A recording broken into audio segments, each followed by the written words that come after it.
शरीर में अपने बोध को हम पहचान नहीं पाते हैं कि हम क्या हैं। और जब संत सत्संग में मल मल करके जब धोता है तो हमारे ऊर का दाग मिटता है, तब हमारे वह जीवन अपने जीवन को हम पहचान पाते हैं, अपने स्वरूप का बोध कर पाते हैं। इसलिए आज संत की संगति हुई तो आज दासी पुत्र, आज मैं नारद बन गया, ब्रह्मा का पुत्र बन गया। ये संत की कृपा हुई। और यह कह करके सारा ज्ञान आज वेद व्यास जी को नारद जी ने दिया और वेद व्यास जी ने श्रीमद् भागवत की रचना कर दी। श्रीमद् भागवत की रचना की, लेकिन इसको उत्तराधिकारी किसको बनाया जाए? कहा किसको बनाए? क्या जो काम क्रोध मद लोभ को जीत पाया है, कहा किसको बनाया जाए? किसी ने कह दिया कि आज भृगु जी को बना दिया जाए। कहा नहीं नहीं, भृगु जी नहीं बन पाएंगे, क्योंकि वो क्रोध को नहीं जीत पाए हैं। एक बार भगवान नारायण क्षीर सागर में बैठे थे, उनके वक्षस्थल पर जाकर अपने चरण से प्रहार कर दिया, लात मार दिया, तो क्रोध को नहीं जीत पाए। कहा कि तब विश्वामित्र को इसका उत्तराधिकारी बना दिया जाए भागवत जी का, तो कहा कि वो भी नहीं, क्योंकि न काम को जीत पाए न क्रोध को जीत पाए। कहा क्रोध इतना कि राम जी के जो गुरु जी थे वशिष्ठ जी के 99 पुत्रों का वध कर दिया। और उनके अंदर वह काम की एक मेनिका नाम की अप्सरा आई, सब किए कराए पर पानी फेर कर चली गई। और लोभ इतना कि दूसरा ब्रह्मा बनने का तैयारी करने लगे। ब्रह्मा ने बनाया गाय तो इन्होंने बना दिया भैंस, ब्रह्मा ने बनाया आलू तो इन्होंने बना दिया शकरकंद। एक नई सृष्टि का निर्माण करने लगा। तो उन्होंने न काम को जीता, न क्रोध को जीता, न लोभ को जीता। ऐसा व्यक्ति भागवत जी का उत्तराधिकारी नहीं बन सकता। तब याद आया, ओहो मेरा पुत्र जन्म लेते ही सुखदेव वह वन को चला गया, कंदराओं में चला गया, उसको बुलाया कैसे जाए? सब लोगों ने कहा कि आपकी इस भागवत जी में इतनी शक्ति है कि इसके 2 श्लोक सुनते ही सुखदेव जी वापस आ जाएंगे। और यही अपने वेद व्यास जी ने अपने शिष्यों को भेजा और ये 2 श्लोक दिया। कहा जाओ और जा करके इसका गायन करना। और जा करके गायन करते हैं। पहला श्लोक था, अहो वकीयम स्तनकालकूटम जिंघासयापायदप्यसाध्वी लेभे गतिम धाम इच्युताम ततोयम कम दयालु शरणम ब्रजये।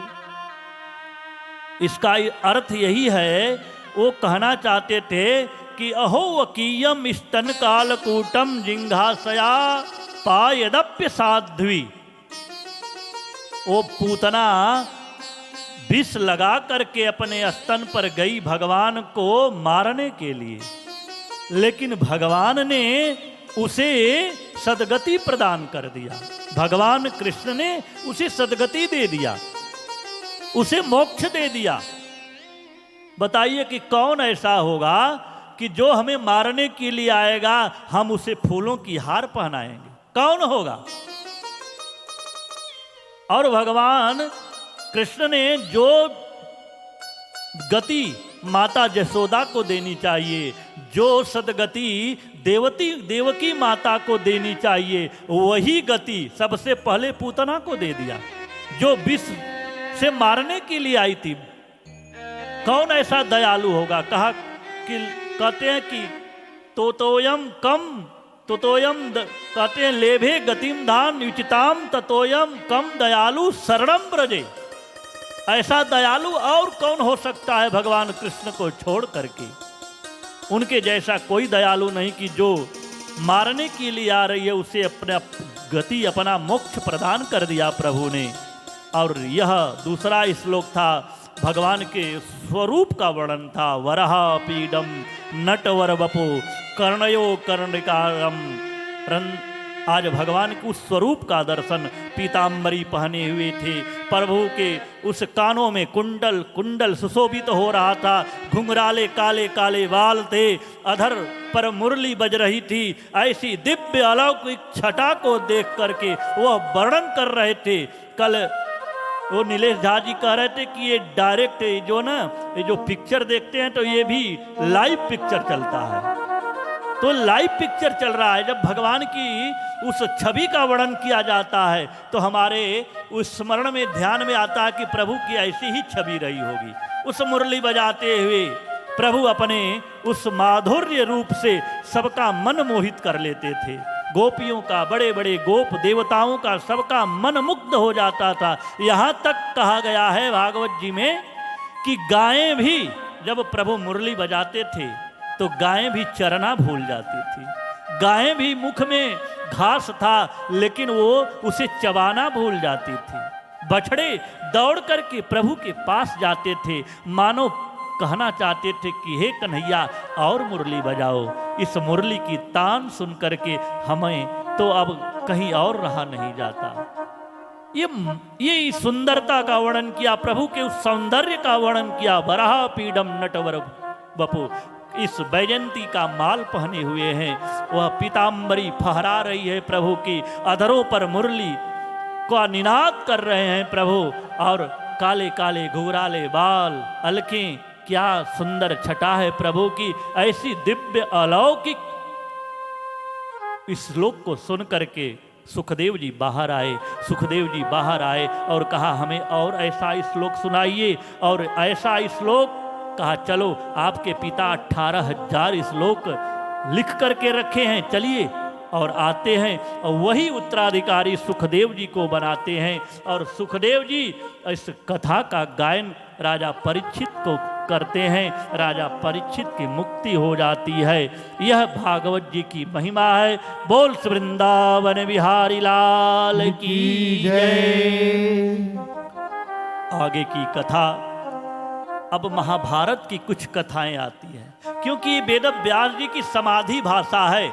समाधि में जिस भगवान के जिस लीला की कथा आ गई उसी को कहते गए, और गणेश जी उसको लिखते गए। ये गणेश जी ने लिखा है और गायन किया है सुखदेव जी ने। इसलिए क्रम नहीं है कथा में, क्रम का वो अलग अलग है, क्रम टूट गया है बीच में। अब यहाँ पर भागवत जी की कथा में बीच में महाभारत की कथा आ जाती है। कहते हैं उस समय की बात है जब ये युद्ध हो चुका था महाभारत का, और उस समय अब बस 3 बचे थे कौरवों की सेना में, अश्वस्थामा, द्रोणाचार्य और कृपाचार्य। ये 3 बचे थे। अश्वस्थामा, द्रोणाचार्य नहीं, अश्वस्थामा और वो दुर्योधन और कृपाचार्य, ये 3 बचे थे।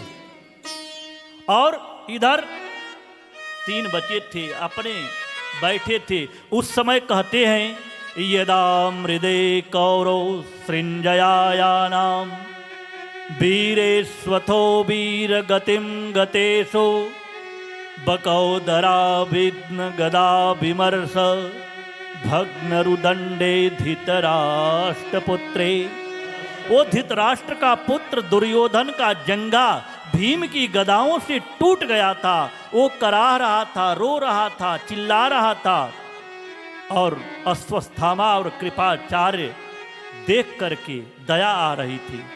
उसी समय करा रहा था, उसी समय अश्वस्थामा के मन में आया कि मैंने अपने मित्र के लिए कुछ किया नहीं। ये जीवन धिक्कार है कि मैंने अपने मित्र के लिए कुछ नहीं किया। सारा कौरव मारे गए, पांडव आज भी 5 के 5 हैं, इनके सभी भाई मारे गए। आज यह भी करा रहा है। एक बट वृक्ष के नीचे बैठे थे और नजर गई अश्वस्थामा की एक ऊपर क्या देखता है अश्वस्थामा कि एक उल्लू, रात में उल्लू देखता है, और उल्लू सारे कौओं के घोंसलों को, बच्चों को वो तोड़ मोड़ रहा था, बच्चों को उनके अंडे को पटक दे रहा था, मार रहा था। यह देख करके दृश्य अश्वस्थामा को कहा ओहो, रात को एक एक उल्लू इस सभी कौओं को परेशान कर दिया है, मार रहा है, तो हम भी अगर रात में सोते सोते पांडवों का वध कर देंगे, ये उचित हो जाएगा, हमसे हो सकता है, मैं कर सकता हूँ। और चल दिया, कहा मित्र से मैं जा रहा हूँ, पांडवों का सिर ला करके तुम्हारे चरणों में डाल दूंगा। आज दुर्योधन ने कहा कि पांडवों को मारना इतना सरल नहीं है, कहा मैं जा रहा हूं। गया अश्वत्थामा और शिविर में पांचों पांडवों की जगह द्रौपदी के पांचों पुत्र सो रहे थे और पांचों पुत्रों का वह अश्वत्थामा निर्मम हत्या कर दिया और उनके सिर को काट करके ला करके वो दुर्योधन के सामने पेश किया। कहा कि मैंने पांचों पांडवों का वध कर दिया। कहा पांचों पांडवों का वध करना इतना आसान नहीं है। किसका वध करके आए हो? बिजली गरजी चमकी, बिजली की चमक में ने देखा कि ये पांडव नहीं, ये द्रौपदी के पांचों पुत्र हैं। पांचों पुत्रों को देख करके अंत समय में उसे ज्ञान की आया और कहा अश्वत्थामा तुमने ये क्या किया? हमारे कुल में तो हमें भी कोई पानी देने वाला नहीं बचा। ये पांचों जो थे हमें पानी तो देते, तर्पण तो करते, क्योंकि कौरव और पांडव में कोई अंतर नहीं था, बस भाई का अंतर था। एक पिता के वो, एक पिता के वो। तो तुमने तो हमारे कुल का विनाश कर दिया, कौन हमें तर्पण करेगा, कौन जल देगा? और यह कराते कराते अपने प्राण का त्याग कर दिया। इधर द्रौपदी चिल्ला रही है, रो रही है द्रौपदी, और यह आवाज सुनकर के अर्जुन बहुत क्रोध आया। अर्जुन ने कहा अभी अश्वत्थामा का वध कर दूंगा। कहा नहीं,